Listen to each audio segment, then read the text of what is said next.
Yommuu nama jaallattu bareedina isaa yookaan ammoo bareedina ishii qofaaf jettee hin jaallatiin.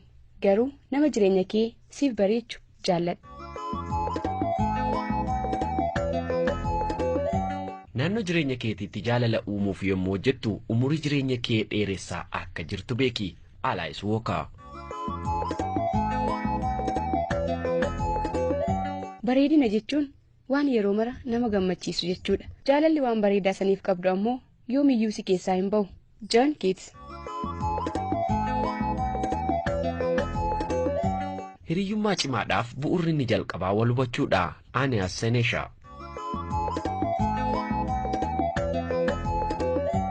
Jaalalli waan namni murteessu miti. Jaalalli miira. Eenyu jaalachuu akka qabnu osoo murteessuu dandeenye waa'een jaalalaa dhimma salphaa ta'a ture. South Park. Gaafa dhalattee bobaa harmee keetii jala jirtu